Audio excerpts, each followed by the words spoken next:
at Adesawe Kanda in Accra and our numerous affiliates across the country.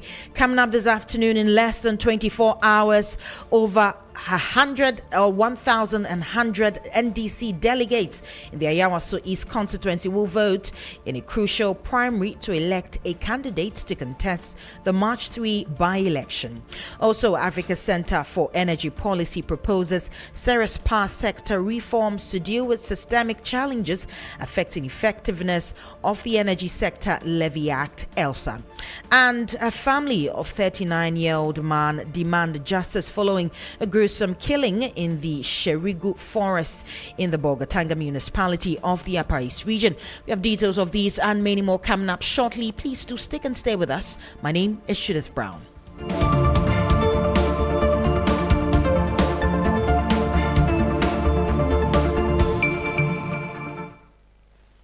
Welcome once again. In our first story, the Ghana Cocoa Board has begun making payments to licensed buying companies, LBCs, to enable them to clear outstanding arrears owed cocoa farmers for beans already delivered. Or the move follows mounting concerns over prolonged payment delays, which left many farmers unpaid for several months and triggered warnings about the sustainability of the cocoa sector. Cocoa Board has been accused of owing LBCs more than 10 billion cedis for cocoa already taking over, a development that significantly constrained the company's cash flow and limited the ability to pay farmers promptly. However, the Cocoa Board says that it has made substantial disbursements in recent months to ease the situation. First, let's listen to the coordinator of the Ghana Civil Society Cocoa Platform, Obed Owusu-Ade, speaking on the development.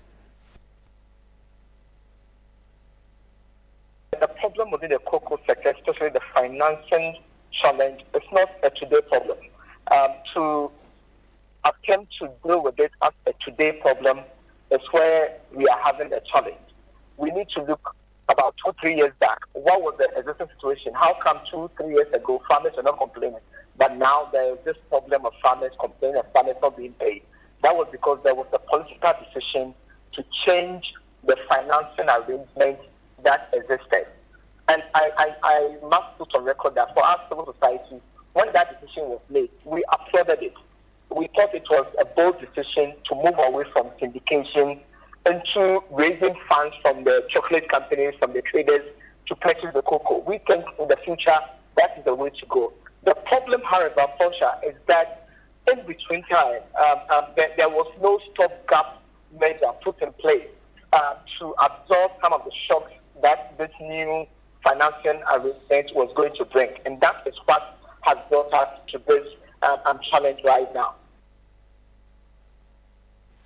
Meanwhile, the Parliamentary Committee on Food and Agriculture, as well as Cocoa Affairs, has engaged officials from the Ghana Cocoa Board to discuss critical matters relating to operations. The engagement took place on Thursday, February 5. While the Chief Executive Officer of Cocoa Board, Dr. Ransford Abbey, explained that ongoing reforms under a proposed new Cocoa Board Act would introduce a new pricing mechanism, a revised funding model, and a stronger value addition strategy aimed at improving farmer incomes and ending persistently. Tingmai's correspondent, and she's at the media engagement and joins me on the line for more. Evelyn, good afternoon. Now we hear that the Chief Executive Officer of Cocoa Board, Dr. Ransford Abbey, has been speaking. Exactly how is he addressing the concerns of the LBCs and the farmers? Yeah, so Judith, and basically he is saying that they are fully aware of the issues that are going on in the cocoa sector, and they appreciate very seriously the concerns being raised by the farmers and what the farmers are going through. And so that they are also appreciative of the fact that, or the concerns raised by the license buying companies in terms of liquidity and all that, and said that Cocoa Board and the Ministry of Finance and government are working together to finance or to find a solution to the issue as soon as possible. So he is saying that they are very much aware and they are working assiduously to address the situation. And he also said that Cocoa Board started having the financial issues way back in 2022 when Cocoa Board was unable to service both the interest and principal of the cocoa bills. And so therefore they asked for a restructuring of that particular bill. And so since the 2023-2024 crop season, Cocoa Board struggled to get the syndicated loan. And so the interested or international buyers were unable or were aware of Ghana's challenges. And so they decided to show reluctance in financing the crop. And so that is the reason they are having some of these issues as of now. But he is saying that the finance ministry, Cocoa Board and government are working closely to addressing the challenge. Oh, unfortunately, we lost Evelyn Tingma on the line.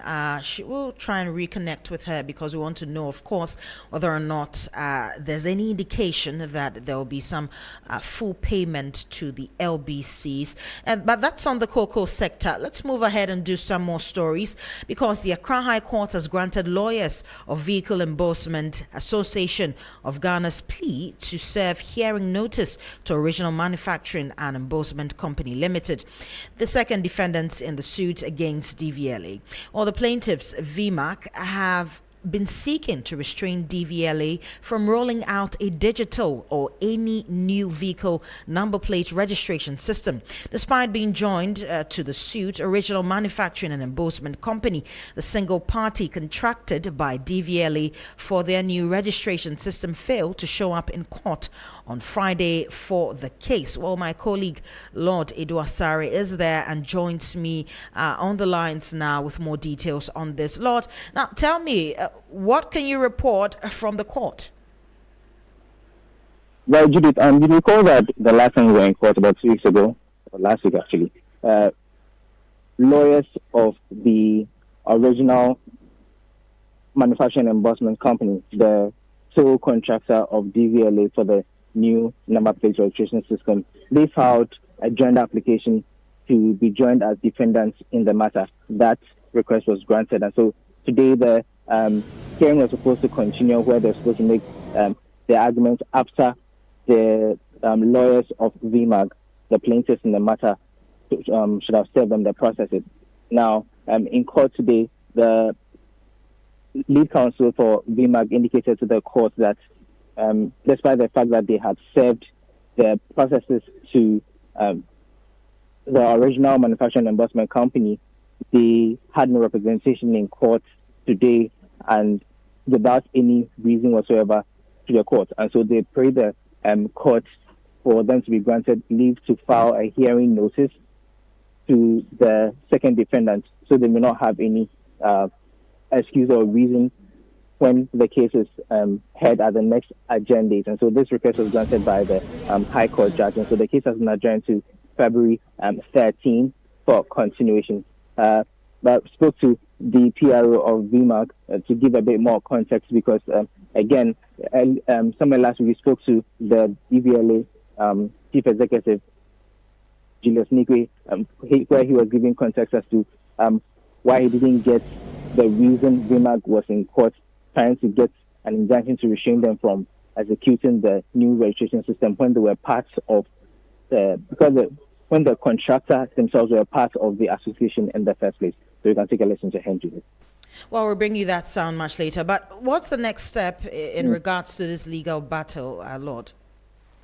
Well, the injunction application is yet to be heard. The processes have now been served to the defendants. And so at the next adjourned date, we'll hear what the court has to say regarding the injunction. And then the substantive itself will move on to that. And so there's still quite a number of things that the court will consider as far as this case is concerned. Right, Lord May, thanks for your time. He has been giving us all the details as regards to DVLA and the issue in court currently. Now let's do some more stories. And the Accra Center for Energy Policy is proposing serious power sector reforms to deal with some systemic challenges that have affected the effectiveness of the Energy Sector Levy Act. Well, that's despite several amendments by government in the last 10 years. Well, the think tank noted that there are structural problems hindering effective management, noting how securitization and other measures have failed to address the principal energy sector debt. Well, Christian Yali participated in the roundtable evaluation of the act and joins me on the lines now with more detail. Christian, now first talk to us through some of the amendments ELSA has undergone and what ASAP is proposing. All right, Judith. So what we know is that over at least the last 1 decade when this law was enacted, there have been a number of amendments. Notably amongst them has been the 2017, 2019, 2021, and then the last one we had last year, which is the 2025 amendment. Now, throughout these amendments, there have been some takeaways and additions. I know that in the 2025 amendment, for instance, the new law or amendment consolidated 4 of the levies. Notable amongst them have been the energy debt recovery levy as well as the energy sector recovery levy. And then there is the price stabilization and recovery levy and even the sanitation and pollution levy. So all of these levies, the last amendment in 2025, were consolidated. But despite all of these, ASAP is of the view that there are systemic challenges in the power sector that have not been dealt with. Now, they are of the view that there are principal debt. What we know is that as of March 2025, Ghana was owing about $3.1 billion in the power sector or in the energy sector alone. And so they are of the view that there should be better reforms in the sector to ensure that these debts are catered for. We can take a listen to Dr. James Ofori, who is the policy lead for climate change and green transition for the ASAP. It's falls short of addressing various systemic issues that plague the power sector, which we need to really do a good reform out of it. And I've seen some interventions that are coming from governments around procurement and other key interventions within the sector. But I think there's more room for improvement, and it's just to show that some of the issues that we've raised around the management and then the allocation of funds around ESLA still begs a lot of question around how maybe the ESLA PLC and those other issues introduce a lot of costs around the management of it, and we are happy to see the consolidation of the funds into one window to deal with the debts and then the shortfalls management. Well, Chris, you're still with us. Now tell us, losses in the power sector alone have been significant. How do we navigate this? Exactly. So he is of the view that going forward, just beyond pushing money into the ESLA or into the various accounts, there is that need to ensure that what he terms as strategic or structural reforms in the sector are undertaken. We can take a listen to him yet again, mentioning that beyond all of those, the losses must be dealt with. There should be proper accountability and transparency in the levy and its management even. We can take a listen to him. The levy has been restructured several times, and I mean, it's not really about restructuring the levy. It's about dealing with systemic issues. As I mentioned, 2015, when this law was introduced, we had losses of about 23%, I think distribution losses of 23%. 2025, March, thereabouts, we are recording losses in the 30s, right? So what kind of restructuring can you still do? What kind of new arrangements can you still do? How much can you still add to the frame, without dealing with the losses? You still recover, you still get a lot of under recoveries, you still get a lot of structural defects, so in the phase where structural issues are not dealt with, you will continue to do restructuring, but that may not necessarily solve the power sector challenges. Well, many thanks for your time. Christian Yali has been speaking to us on that particular issue. Let's do one of our headline stories now. And in less than 24 hours, the National Democratic Congress delegates in the Ayawaso East constituency will head to the polls to elect the party's parliamentary candidate ahead of the March 3 by-election. Well, the contest has generated a heightened anticipation and intense political activity on the ground, with 5 aspirants vying for the slot. Our reporter is currently in the constituency, gauging the mood of delegates, party supporters, and residents as early signals point to a race dominated by Hajia Amina Adams. Well, a new poll by Global Info Analytics places Hajia Amina Adams, the widow of the late Ayawasu East MP Mahama Nasser Toure, firmly in the lead with 58% voter preference, opening a significant 26-point advantage over her closest challenger, Ghana's High Commissioner to Nigeria, Baba Jamal, who trails with 32%. We're going to head to our reporter shortly, but first, let's look at some of the graphics, or the specifics from the Global Info Analytics poll. And from what the Global Info Analytics poll is saying, Hajia Amina is to poll 58% in that particular by-election, and they're expecting that Honorable Baba Jamal polls 32%, Honorable Mohammed will poll 5%, Dr. Yakubu 3%, and Najib 2%. So those are the specifics coming in from Global Info Analytics as regards to the voters' preference for the by-election that is set to happen there in the Ayawaso East constituency. Now we're going to try and gauge the mood right there in the constituency where my colleague George Quening is joining us now. George, if you can hear me, in less than 24 hours, delegates will decide the fate of some 5 aspirants. What's the mood among the NDC rank and file in the constituency? I must say it's quite peaceful here, and most of these aspirants, of course, are banking their hopes on the investment they've made into these campaigns, hoping that at the end of the day, we'll get some results. So the first people that I spoke to was the camp of Baba Jamal. And, there's this post that is suggesting that the wife of the late MP is going to win, Hajia Amina. And the camp has actually disputed that. And they are saying this very post is born out of allegations. And he's actually daring Musa Dankwa full details of this very post.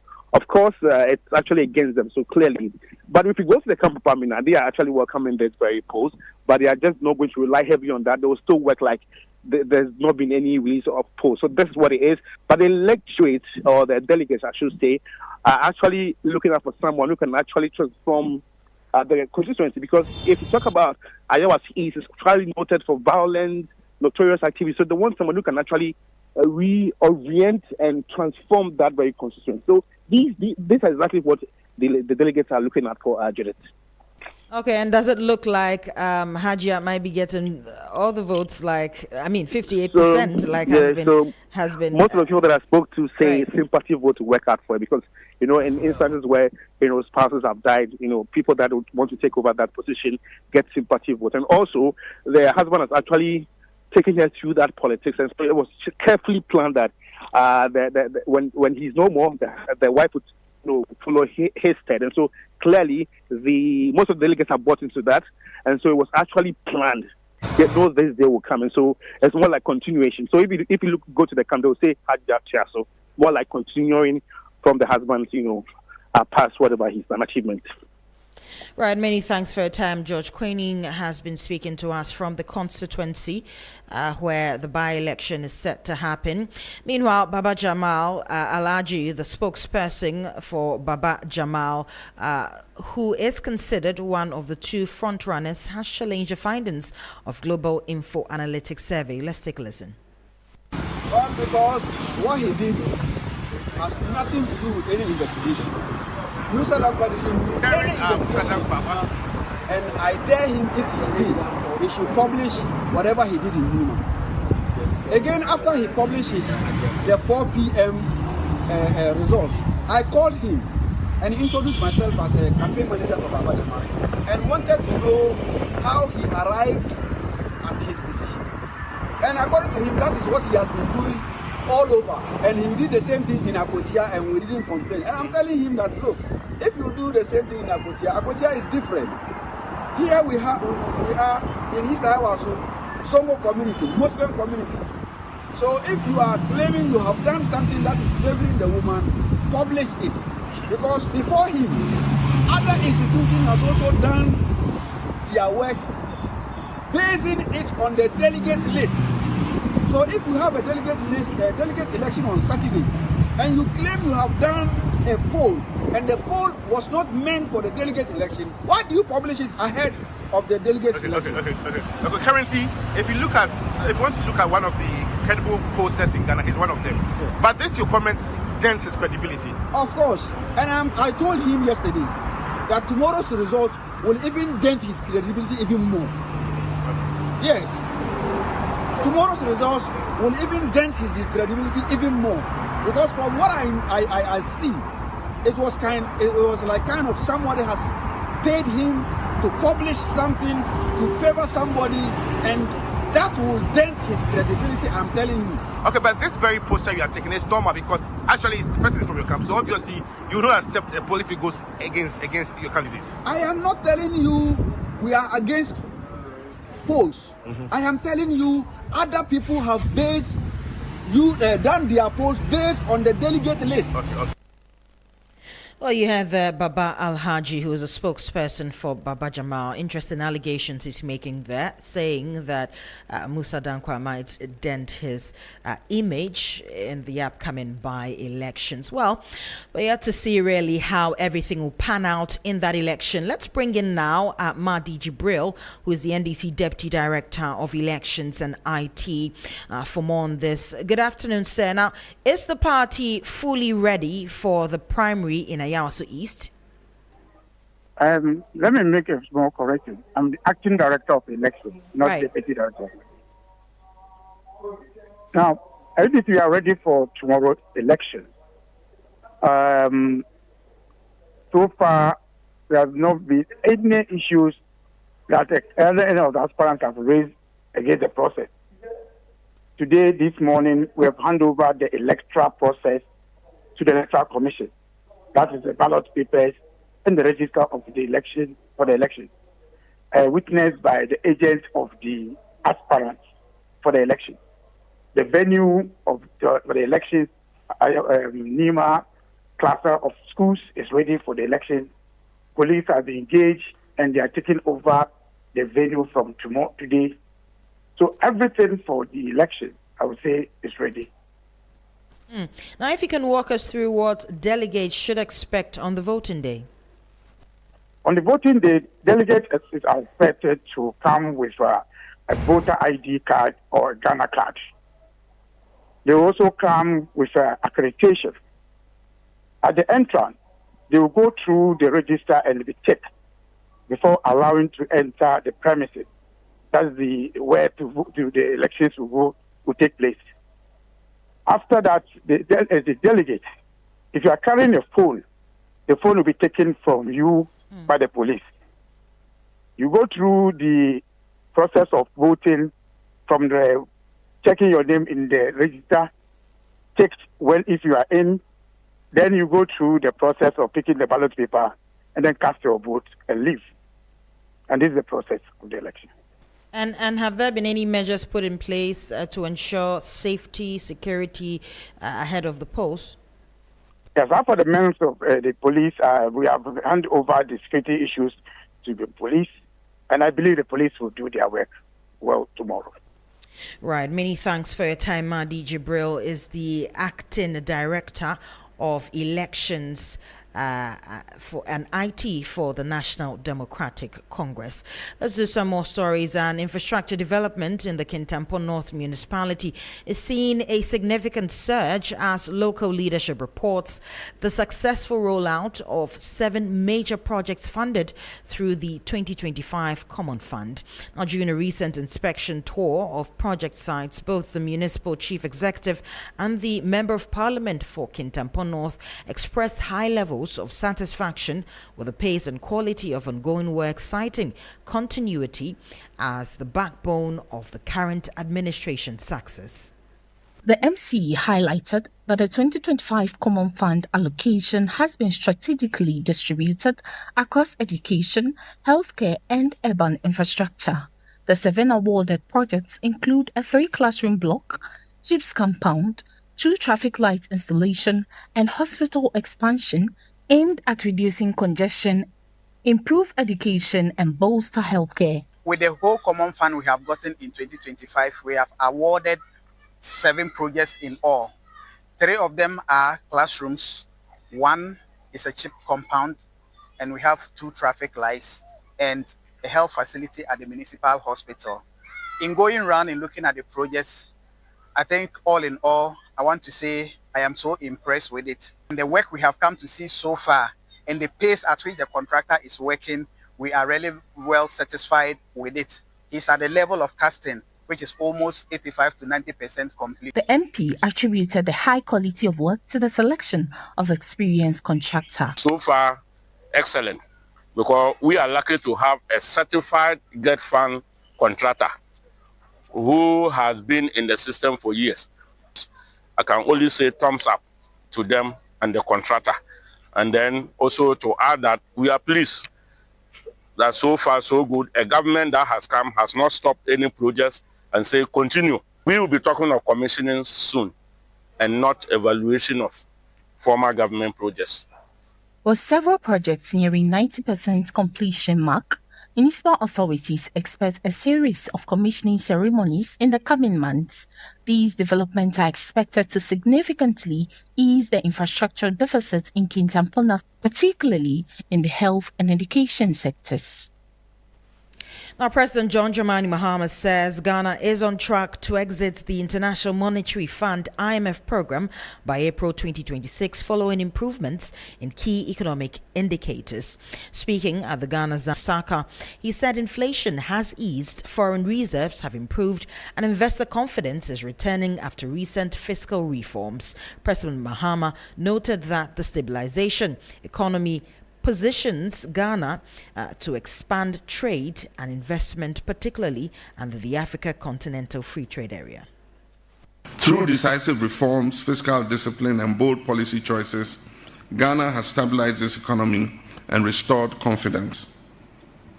Inflation has declined markedly, international reserves have improved, and our credit ratings have been upgraded, signaling renewed global confidence in Ghana's economic management. The Ghana cedi, our currency, has stabilized and investor sentiments have rebounded, as reflected in rising foreign direct investment inflows. We're on track to successfully conclude our IMF program by April 2026, demonstrating our firm commitment to fiscal sustainability, structural reform, and long-term economic transformation. These gains provide a solid foundation for Ghana's development agenda, which is anchored on 5 strategic pillars. 1, industrialization and value addition. 2, export-led growth. 3, modern infrastructure development. 4, strong support for MSMEs, women and youth entrepreneurs. And 5, a predictable, transparent, and investor-friendly business environment. Meanwhile, President John Dramani Mahama says there's a deliberate attempt to promote the local textile industry following public discussion over his decision to wear a smock during his recent state visit to Zambia. The president spoke to journalists defending his choice of attire, explaining that the move is aimed at highlighting locally produced fabrics and encouraging patronage of made-in-Ghana clothing. Okay, it's called a smock in English, but in our language, some people call it fugu, some call it batakari. Yeah. Now, this is a traditional dress that is made by a local industry. It's part of our culture. And so, in the past, it was worn by kings, royalty, and also warriors. When our warriors were going to war, they wore smocks. And the belief was that the smocks were soaked in some herbs and then some spiritual thing was done. So when you fire a bullet, it can penetrate, you know. And so the smock portrays a lot of things in our culture. And significantly, on the day Ghana, the first sub-Saharan African country to gain independence, on the day our independence was declared, our president, Kwame Nkrumah, was wearing a smock. He and all. I heard the President John Dramani Mahama talking about the importance and the origin of the smog as he continues his visit in Zambia. And that's all we have for you for the midday news right here on 3FM 92.7. My name is Judith Brown. A pleasure coming to you this afternoon. Do stay tuned. Business is up next.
Good afternoon and welcome to Business Daily on 3FM 92.7. Coming up, Bank of Ghana tightens credit reporting with new directive targeting loan defaults.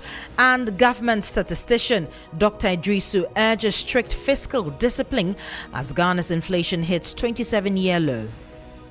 The overall trend is positive. This creates space for planning, confidence, and recovery. For government, it's important to sustain the fiscal discipline. Plus, government chases sixth consecutive win amid 4.98 billion cedis Treasury bill auction today. My name is Judith Brown. We have details of our headlines and other stories shortly.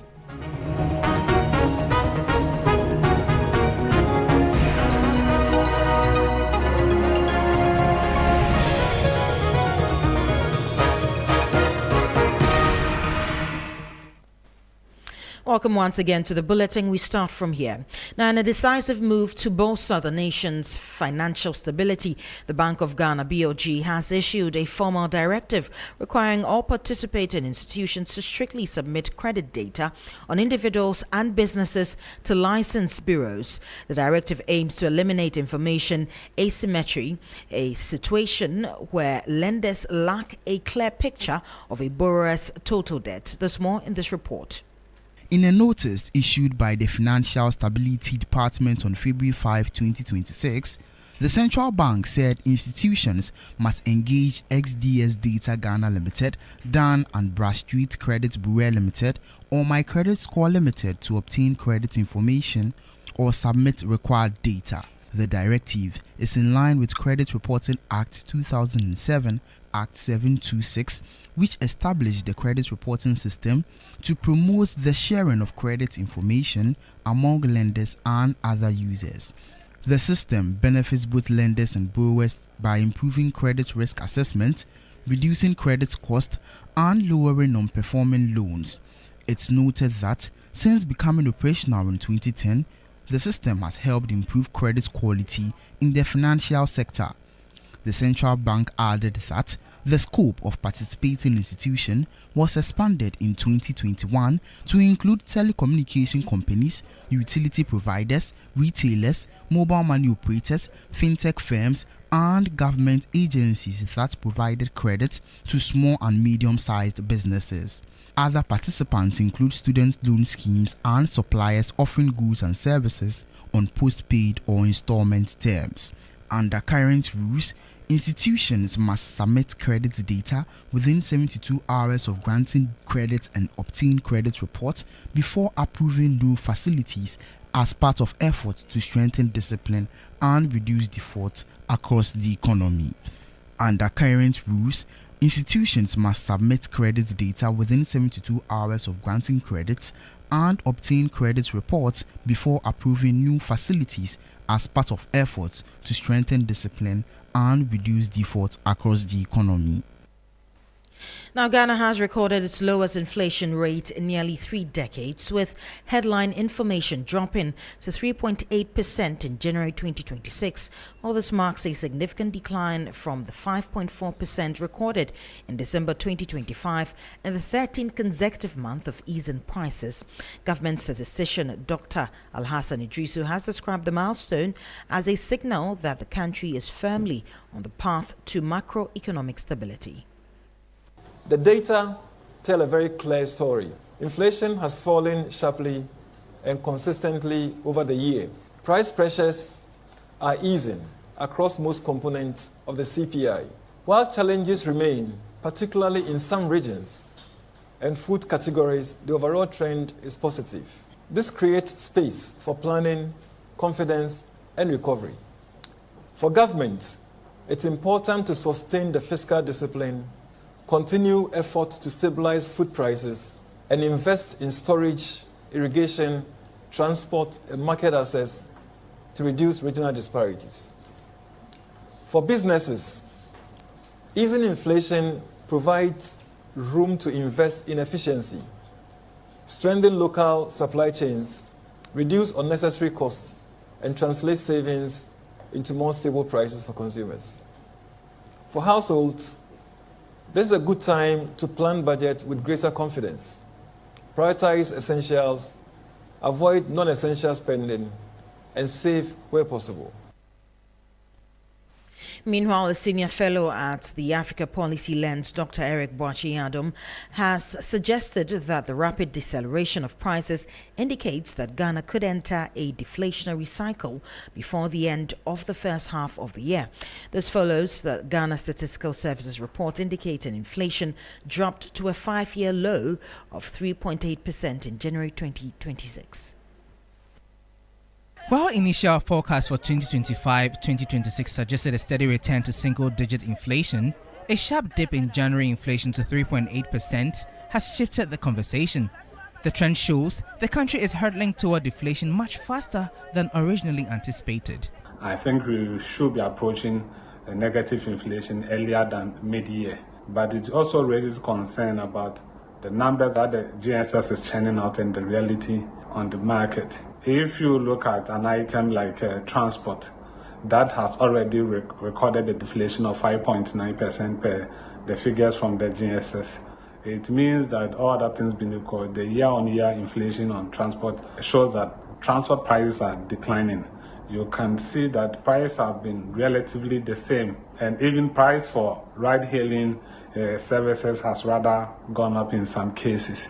If we take transportation from Nanakrom to Accra, it's about 12 cedis, and it has been that for over 6 months or even 12 months. But while the numbers look positive for the macroeconomy, Dr. Boachi-Adom is raising a red flag regarding the on-the-ground reality. In as much as that we are expecting price stability, the numbers reported by the GSS, in many cases, do not support the price on the market. So maybe I think the GSS need to recheck or maybe cross-check the numbers, so that the government can 100% rely on it. Because if monetary policies and other important government policies are based on these numbers and we don't cross-check them properly, we may end up being ill-informed. The January 2026 inflation of 3.8% marks the 13th consecutive month of decline. Now, government of Ghana returned to the domestic market today with an ambitious treasury bill auction across all tenors aimed at sustaining a month-long streak of investor confidence. The Treasury targeted 4.976 billion cedis in the latest fundraising efforts. A successful result would mark the 6th consecutive oversubscription in just ended 5 weeks of the year. Now, there's more in this report. The domestic debt market has shown remarkable resilience in the new year. All 5 auctions held in January 2026 exceeded their targets, signaled by high investor appetite despite fluctuating macroeconomic conditions. The consistent oversubscription suggests that local investors, primarily commercial banks and pension funds, see treasury bills as a safe haven amid broader market uncertainties. To reach the 4.976 billion cedis goal, standard mix of short-term instruments, namely the 91-day bills, the 182-day bills, and the 364-day bills. For government, these oversubscriptions are critical. They provide the necessary liquidity to meet immediate fiscal obligations and help roll over maturing debt without putting undue pressure on the central bank. However, analysts warn that while high demand is positive, government must remain cautious about the high interest costs associated with short-term domestic borrowing. A sixth consecutive oversubscription would be a massive statement of market liquidity. It shows that despite the debates over inflation data, the appetite for government paper remains the dominant force in the financial sector. The results will serve as a key indicator for interest rate trends heading into the rest of the first quarter. And that will be all for Business Daily on 3FM 92.7. For more business stories, please check out our website, s3news.com. My name is Judith Brown. Do stay tuned. Urban Blend with Black Rasta is up next.